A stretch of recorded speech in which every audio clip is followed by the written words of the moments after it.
melalui mimbar yang suci ini, marilah kita semua sama-sama meningkatkan iman dan takwa kita kepada Allah Subhanahu wa Ta'ala dengan menjalankan segala kewajiban dan meninggalkan segala larangannya. Ma'asyar muslimin rahimahumullah. Pada satu kesempatan Ibnu Abbas meriwayatkan suatu hadis dari Rasulullah SAW yang diabadikan oleh Imam Tirmidzi, di mana Rasulullah SAW berkata, "Atani laila Rabbi tabaraka wa ta'ala fi ahsani surah." Tadi malam, kata Rasulullah SAW, datang Tuhanku Allah tabaraka wa ta'ala fi ahsani surah, dalam bentuk yang paling indah. Ahsabuhu fil manam, dan saya menyangka bahwa peristiwa itu terjadi ketika saya mimpi. Faqala ya Muhammad, hal tadri fi ma yahtasimul mala'ul a'la. Kemudian Allah Subhanahu wa Ta'ala bertanya kepada Nabi Muhammad, wahai Muhammad, hal tadri fi ma yahtasimul mala'ul a'la. Apakah kamu tahu tentang apa para malaikat membicarakan tentang makhluk saya? Jadi Allah Subhanahu wa Ta'ala memberikan tahu kepada Nabi Muhammad bahwasanya malaikat sedang membicarakan tentang hamba Allah. Tentunya yang dibicarakan oleh malaikat tidak sama dengan yang dibicarakan oleh kita. Mungkin kita lebih suka, kita lebih senang kalau kita membicarakan tentang kejelekan-kejelekan orang lain. Tapi malaikat yang dibicarakan adalah tentang kebaikan-kebaikan manusia. Malaikat di alam sana memviralkan, menyebarkan berita tentang kebaikan-kebaikan manusia. Qultu bilang, apa jawaban Nabi Muhammad SAW ketika ditanya oleh Allah, apakah engkau tahu apa yang dibicarakan oleh malaikat di sana? Nabi Muhammad mengatakan, "La, aku tidak tahu ya Allah." Kemudian Allah Subhanahu wa Ta'ala fawadha yadahu baina katifayya. Allah meletakkan tangannya di antara dua pundakku, kata Rasulullah. Hatta wajadtu bardaha baina satyayya, sehingga aku merasakan betapa dingin yang aku rasakan di antara dadaku ini. Au nafri, atau sangat dingin sampai menembus ke tenggorokan saya. Fa'alimtu ma fis samawati wa ma fil ardh. Kemudian aku mengetahui apa saja yang ada di langit dan apa saja yang ada di bumi.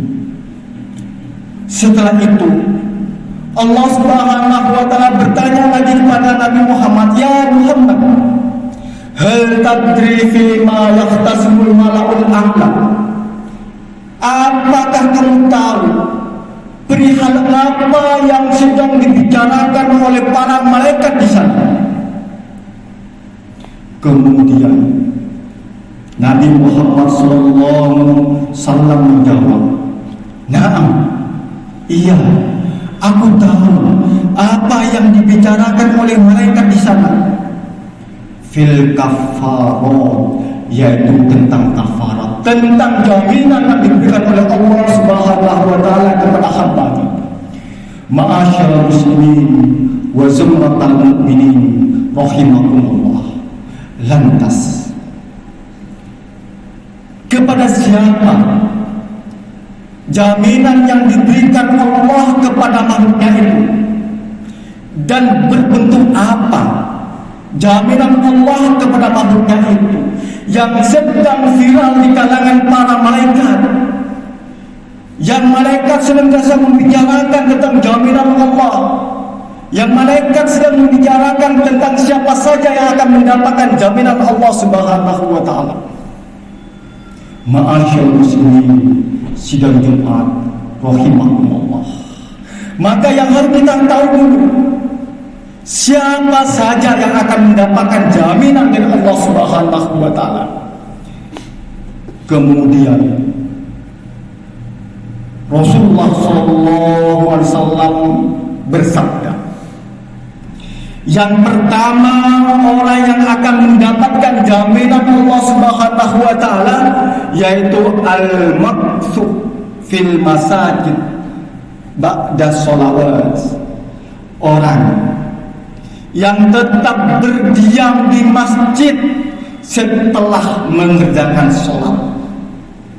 Artinya apabila kita setelah mengerjakan sholat kemudian kita berdiam di masjid untuk menunggu sholat berikutnya, maka orang itu akan mendapatkan jaminan dari Allah Subhanahu wa ta'ala. Bahkan di dalam riwayat yang lain, orang yang berdiam di masjid menunggu sholat berikutnya, dia akan mendapatkan pahala dan doa dari malaikat. Apa pahala yang didapat oleh orang itu? Yaitu hadis Rasulullah SAW, inna ahadakum fis sholati ma damatis sholah tahbisu. Sesungguhnya seorang di antara kalian akan mendapatkan pahala sholat selama dia berdiam diri di masjid menunggu sholat berikutnya. Wal malaikatu taqul, dan malaikat semuanya berdoa kepada Allah Subhanahu wa ta'ala, Allahumma ighfir lahum, ya Allah berikan ampunan kepada mereka, warhamhum, ya Allah berilah rahmat kepada mereka, malam tukim min sholati au yuhaddis, selama mereka tidak beranjak, tidak pulang ke rumahnya, dan selama mereka tidak sedang berhadas. Jadi ketika kita setelah melaksanakan sholat kemudian kita berdiam di masjid, duduk-duduk atau dengan kegiatan apa saja untuk menunggu sholat berikutnya, maka dia akan mendapatkan jaminan dari Allah Subhanahu wa ta'ala, yaitu dia akan dicatat sebagai sholat selama dia menunggu sholat berikutnya, dan malaikat mendoakan untuknya, yaitu supaya dia mendapatkan ampunan dari Allah Subhanahu wa ta'ala. Bahkan Rasulullah SAW menerangkan di hadis yang lain bahwasanya orang yang berdiam di masjid untuk menunggu sholat berikutnya, dia melakukan amalan yang dinilai oleh Allah Subhanahu wa ta'ala sebagai sedekah. Ma'asyiral muslimin sidang Jumat rahimakumullah. Yang kedua, orang yang akan mendapatkan jaminan dari Allah, al-musyi'u alal aqdami ilal jamaah, orang yang berjalan melangkahkan kaki menuju tempat sholat berjamaah, menuju masjid untuk beribadah. Mereka berjalan kaki, tidak berkendaraan, tapi berjalan kaki. Inilah orang yang akan mendapatkan jaminan dari Allah Subhanahu wa ta'ala. Di hadis lain Rasulullah SAW menyatakan, kullu khutwatin yakhtuha ila sholati yaktubu lahu biha hasanah wa yumha anhu biha sayyi'ah. Setiap langkah yang ia langkahkan menuju sholat berjamaah ke masjid, yuktabu lahu biha hasanah, maka dicatat baginya satu langkah satu kebaikan. Wa yumha anhu biha sayyi'ah, dan dihapus satu langkah satu kejelekan. Bahkan satu kebaikan itu akan dilipat gandakan menjadi 10 kebaikan, bahkan 700 kebaikan. Ma'asyiral muslimin, sidang Jumat rahimakumullah, dan khusus salat Jumat ada keterangan lain. Sabda Rasulullah SAW yang memberikan motivasi kepada kita supaya kita tidak lengah, supaya kita tidak lalai untuk berjalan menuju masjid melaksanakan sholat Jumat, yaitu man ghasala yaumal jum'ah wa ghtasal, barang siapa yang mandi di hari Jumat, summa bakkara wa takar, kemudian dia pergi menuju masjid pagi-pagi atau berangkat lebih awal, wa masya wa lam yarkab, dan dia berjalan dengan jalan kaki, tidak berkendaraan, wadana minal imam, dan dia duduk di dekat imam, wastama'a wa lam yarau, dan dia mendengarkan apa yang disampaikan oleh khatib, wa lam yarau, dan dia tidak melakukan perbuatan sia-sia. Kana lahu bi kulli khatwatin amal sanah ajusyamihi wa qiyamihi. Ini pahala yang disediakan oleh Allah Subhanahu wa taala. Setiap langkahnya dicatat pahala sholat selama 1 tahun dan puasa selama 1 tahun. Berapa langkah yang kita langkahkan ketika kita menuju masjid? 1 langkah itu dicatat sholat 1000 tahun dan puasa 1000 tahun. Bukan 1000 tahun, maaf, dicatat 1 tahun sholat dan 1 tahun puasa. Itu apabila kita mandi untuk Jumat, berangkat pagi-pagi atau berangkat lebih awal, duduk dekat imam, mendengarkan khatib, tidak melakukan perbuatan sia-sia, dan ketika berangkat dia berjalan kaki, tidak berkendaraan, dicatat pahala seperti sholat 1 tahun setiap langkahnya dan puasa 1 tahun setiap langkahnya. Hadis ini diriwayatkan oleh Abu Daud dan Nasai serta Imam Ahmad dan disahihkan oleh Albani dalam Jami'us Shahih. Ma'asyiral muslimin, sidang Jumat rahimani wa rahimakumullah. Dan yang ketiga, orang yang akan mendapatkan jaminan dari Allah Subhanahu wa taala, wa isbahul wudu fil makari, yaitu orang yang menyempurnakan wuduknya dalam keadaan yang sangat dingin. Dalam keadaan kita susah, tapi kita termotivasi, bersemangat untuk tetap mengambil wudu, tetap menyempurnakan wudu, maka malaikat di sana membicarakan tentang perbuatan-perbuatan kita, karena kita nantinya akan mendapatkan jaminan Allah Subhanahu wa taala. Ma'asyiral muslimin, sidang Jumat rahimani wa rahimakumullah. Lantas berupa apa jaminan Allah Subhanahu wa taala yang diberikan kepada tiga kelompok ini, selain mereka mendapatkan pahala yang telah dijanjikan berdasarkan sabda Rasulullah SAW, mereka juga akan mendapatkan jaminan spesial. Apa jaminan spesial yang akan didapat oleh 3 kelompok ini?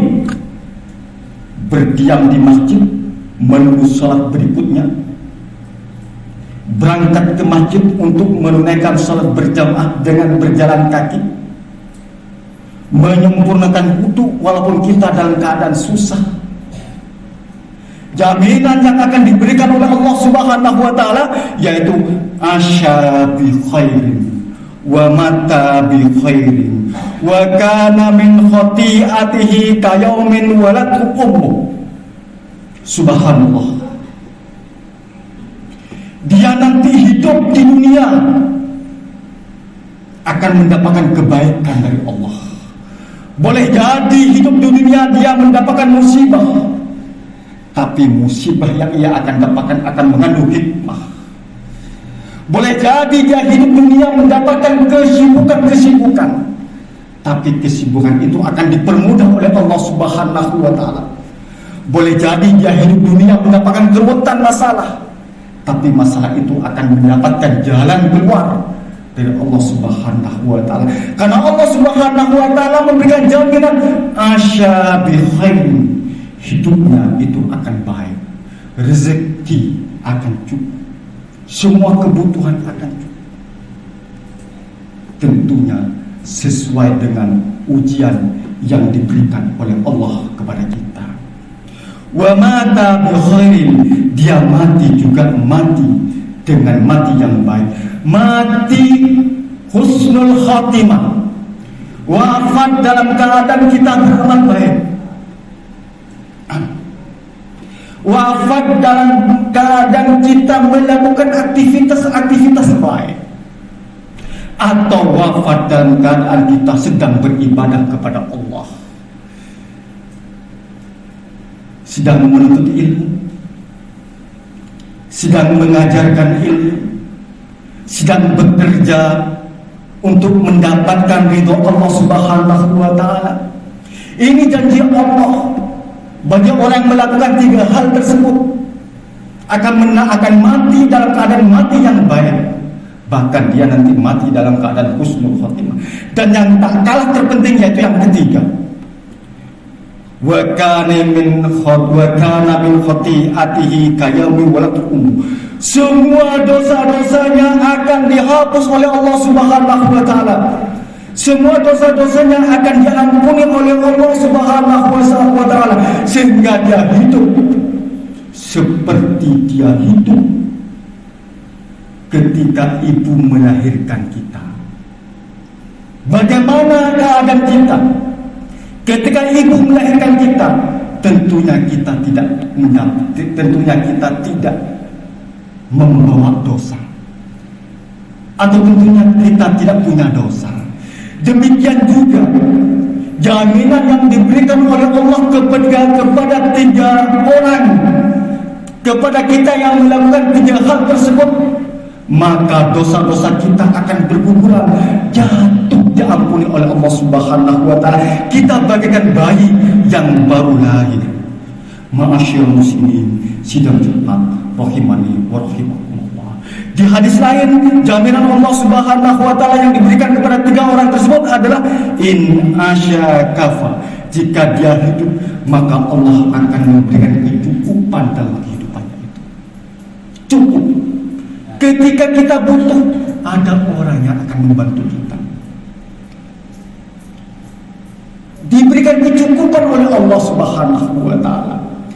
Makanya kalau kita dalam kondisi posan, dak barang dak temur tak nemu zaman otabar tak mungkin apa-apa, mungkin kita kurang koreksi diri sejauh mana amal yang kita tanam, terutama dalam sholat berjamaah. Karena Allah Subhanahu wa taala berjanji memberikan jaminan hidupnya akan dicukupkan oleh Allah Subhanahu wa taala. Wa in mata dakhalal jannah, dan jika dia hidup dan jika dia mati, maka dia pasti akan masuk surga.